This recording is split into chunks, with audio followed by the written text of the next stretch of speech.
নমস্কার, আমি মিলন স্যার। পাল একাডেমি সেন্টারে তোমাদের সকলকে জানাই স্বাগত। আমি আজকে আবার চলে এসেছি তোমাদের কাছে জুলাই মাসের কারেন্ট অ্যাফেয়ার্স এর পার্ট নাম্বার 4 নিয়ে। এর আগে তোমাদের আমি জুলাই মাসের কারেন্ট অ্যাফেয়ার্স এর পার্ট নাম্বার 1 থেকে 3 পর্যন্ত 3টে ক্লাস আপলোড করে দিয়েছি। যারা এখনো পর্যন্ত দেখোনি তারা দয়া করে পার্ট 1, পার্ট 2 এবং পার্ট 3 এই 3টে ক্লাস একটু দেখবা। আর আজকে পার্ট নাম্বার 4 শুরু করার পূর্বে তোমাদের কাছে আমার ছোট্ট একটু রিকোয়েস্ট, যারা আমার চ্যানেলে নতুন দেখছো, এখনো পর্যন্ত চ্যানেলটিকে সাবস্ক্রাইব করনি, তারা অবশ্যই চ্যানেলটিকে সাবস্ক্রাইব করে পাশে থাকা বেল আইকনটিকে একটু প্রেস করে দিবে। আর যারা আমার ফেসবুক প্রোফাইল থেকে ক্লাসগুলি দেখছো, এখনো পর্যন্ত প্রোফাইলটিকে ফলো করনি, তারা অবশ্যই প্রোফাইলটিকে ফলো করে একটু পাশে থাকবে। এবং সর্বশেষে যদি ক্লাসটি ভালো লেগে থাকে তাহলে অবশ্যই একটা লাইক করতে কেউ ভুলবে না। আর যাদের যেখানে যে ধরনের সমস্যা আছে আমাকে অবশ্যই একটু কমেন্ট বক্সে কমেন্ট করে জানাবে। তাহলে চলো আর সময় নষ্ট করবো না, আমরা চলে আসি এবার সরাসরি কোশ্চেনে।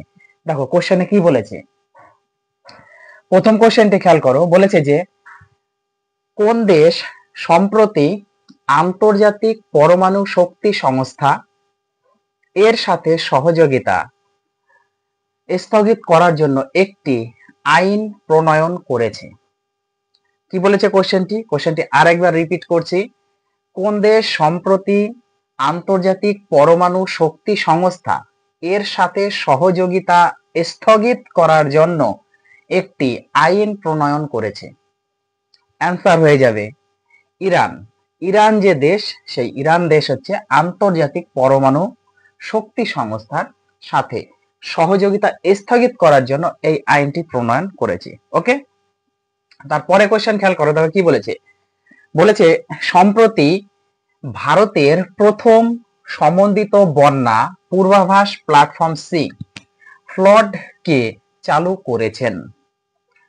সম্প্রতি ভারতের প্রথম সমন্বিত বন্যা পূর্বাভাস প্ল্যাটফর্ম সি ফ্লাড কে, এই যে ফ্লাড কে চালু করেছেন?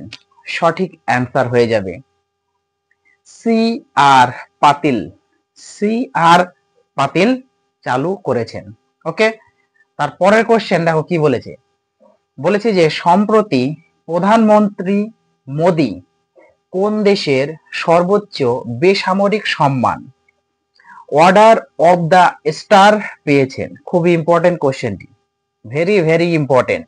ওকে, সম্প্রতি প্রধানমন্ত্রী মোদি কোন দেশের সর্বোচ্চ বেসামরিক সম্মান যেটা অর্ডার অফ দ্য স্টার পেয়েছেন? সঠিক অ্যান্সার ঘানা। ঘানা হলো এই প্রশ্নের সঠিক অ্যান্সার। ওকে, তারপরে কোশ্চেন দেখো কি বলেছে। সম্প্রতি কোন দেশ বিশ্বের অতি ধনীদের উপর উচ্চ কর আরোপের প্রস্তাব করেছেন? দারুণ কোশ্চেন একটা। সম্প্রতি কোন দেশ বিশ্বের অতি ধনীদের উপর উচ্চ কর আরোপের প্রস্তাব করেছেন? সঠিক উত্তরটি জেনে নাও। স্পেন এবং ব্রাজিল এই দুটো দেশ, স্পেন এবং ব্রাজিল এই দুটো দেশ কি করেছে? সম্প্রতি বিশ্বের অতি ধনীদের উপর উচ্চ কর আরোপের প্রস্তাব করেছেন। ক্লিয়ার? তারপরে কোশ্চেন দেখো কি বলেছে। কোন রাজ্য সরকার সম্প্রতি মুখ্যমন্ত্রী গুরু শিষ্য ঐতিহ্য প্রকল্প চালু করেছেন? খুব ইম্পর্টেন্ট। কোন রাজ্য সরকার সম্প্রতি মুখ্যমন্ত্রী গুরু শিষ্য ঐতিহ্য প্রকল্প শুরু করেছেন? সঠিক অ্যান্সার বিহার রাজ্য সরকার। ওকে, বিহার রাজ্য সরকার কি করেছেন? সম্প্রতি মুখ্যমন্ত্রী গুরু শিষ্য ঐতিহ্য প্রকল্প চালু করেছেন। তারপরে কোশ্চেন দেখো কি বলেছে। কোন দেশ সম্প্রতি ভারতীয় সহযোগিতায় হিন্দি কোর্স শুরু করেছেন? কোন দেশ সম্প্রতি ভারতীয় সহযোগিতায় হিন্দি কোর্স শুরু করেছেন? সঠিক অ্যান্সার শ্রীলঙ্কা। শ্রীলঙ্কা কি করেছেন? এই ভারতের সহযোগিতায় সম্প্রতি এই হিন্দি কোর্স শুরু করেছেন। ওকে, তারপরে কোশ্চেন দেখো কি বলেছে। এবার পরে কোশ্চেন আমরা একটু চোখ রাখি। দেখো পরে কোশ্চেনে বলেছে যে সম্প্রতি কোন রাজ্যের মুখ্যমন্ত্রী জননিরাপত্তা সন্তুষ্টি অভিযান চালু করেছেন? ভেরি ভেরি ইম্পর্টেন্ট কোশ্চেনটি। দেখো কি বলেছে যে সম্প্রতি কোন রাজ্যের মুখ্যমন্ত্রী জননিরাপত্তা সন্তুষ্টি অভিযান চালু করেছেন? গুজরাট রাজ্যের মুখ্যমন্ত্রী তিনি কি করেছেন? সম্প্রতি জননিরাপত্তা সন্তুষ্টি অভিযান চালু করেছেন? কোশ্চেনটি একটু মনে রাখবে যে গুজরাট রাজ্যের মুখ্যমন্ত্রী তিনি সম্প্রতি এই জননিরাপত্তা সন্তুষ্টি অভিযান চালু করেছেন। ওকে, তারপরে কোশ্চেন দেখো কি বলেছে। পরে কোশ্চেন বলেছে যে সম্প্রতি কোন রাজ্যে দেশের দীর্ঘতম রেলওয়ে টানেল যার দৈর্ঘ্য 14.58 কিলোমিটার 14.58 কিলোমিটার সম্পন্ন হয়েছে? খুব ইম্পর্টেন্ট। উত্তরাখণ্ড রাজ্য। এই উত্তরাখণ্ড রাজ্যে কি দেশের দীর্ঘতম রেলওয়ে টানেল সম্পন্ন হয়েছে? দেশের দীর্ঘতম রেলওয়ে টানেল হচ্ছে এখন বর্তমানে উত্তরাখণ্ড রাজ্যে, যার দৈর্ঘ্য 14.58 কিলোমিটার। ওকে, তারপরে কোশ্চেন দেখো কি বলেছে। বলেছে যে সম্প্রতি নগর স্থানীয় সংস্থার সভাপতিদের প্রথম জাতীয় সম্মেলন কোথায় অনুষ্ঠিত হয়েছিল? সম্প্রতি নগর স্থানীয় সংস্থার সভাপতিদের প্রথম জাতীয় সম্মেলন কোথায় অনুষ্ঠিত হয়েছিল? সঠিক অ্যান্সার গুরুগ্রাম। এই গুরুগ্রামে অনুষ্ঠিত হয়েছিল। ওকে, তারপরে কোশ্চেন দেখো কি বলেছে। ভারতীয় আমের রপ্তানি প্রচারের জন্য সম্প্রতি কোথায় ইন্ডিয়ান ম্যাঙ্গো ম্যানিয়া 2025 আয়োজন করা হয়েছিল? কোশ্চেনটি আরেকবার রিপিট করি। ভারতীয় আমের রপ্তানি প্রচারের জন্য সম্প্রতি কোথায় ইন্ডিয়ান ম্যাঙ্গো ম্যানিয়া 2025 আয়োজন করা হয়েছিল?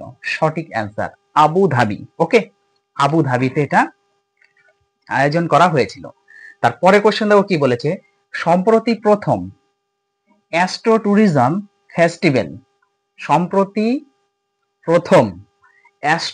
ট্যুরিজম ফেস্টিভ্যাল কোথায় উদযাপিত হয়েছিল? ওকে, অ্যান্সারটা আমরা একটু জেনে নেই।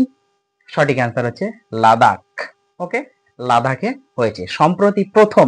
এই কথাটা কিন্তু মনে রাখতে হবে যে সম্প্রতি প্রথম অ্যাস্ট্রো ট্যুরিজম ফেস্টিভ্যাল কোথায় উদযাপিত হয়েছিল? লাদাখ। ওকে, আর আজকের তোমাদের লাস্ট কোশ্চেন দেখো, লাস্ট কোশ্চেনটি কি বলেছে একটু আমরা জেনে নেই। বলেছে যে সম্প্রতি কবে আন্তর্জাতিক প্লাস্টিক ব্যাগ মুক্ত দিবস পালিত হয়েছে? সম্প্রতি কবে আন্তর্জাতিক প্লাস্টিক ব্যাগ মুক্ত দিবস পালিত হয়েছে? সঠিক অ্যান্সার 3 জুলাই। 3 জুলাইয়ে এই আন্তর্জাতিক প্লাস্টিক ব্যাগ মুক্ত দিবস পালন করা হয়েছে। তাহলে এই ছিল তোমাদের জুলাই মাসের কারেন্ট অ্যাফেয়ার্স এর পার্ট নাম্বার 4। আগের 3টে আর আজকের একটা, এই 4টে কারেন্ট অ্যাফেয়ার্স এর ক্লাস তোমরা একটু ক্লিয়ার করো, রিভাইজ করতে থাকো কন্টিনিউ। ওকে, এরকম কারেন্ট অ্যাফেয়ার্স তোমরা আমার চ্যানেলে পেতে থাকবে, কোনো চাপ নেই। শুধু কারেন্ট অ্যাফেয়ার্স নাই, বিভিন্ন ধরনের ক্লাস তোমরা পেতে থাকবে কম্পিটিশনের। ওকে, তাহলে আমি আজকের মতো এখানেই শেষ করছি। আবার দেখা হচ্ছে তোমাদের সাথে আমার পরবর্তী পার্টে।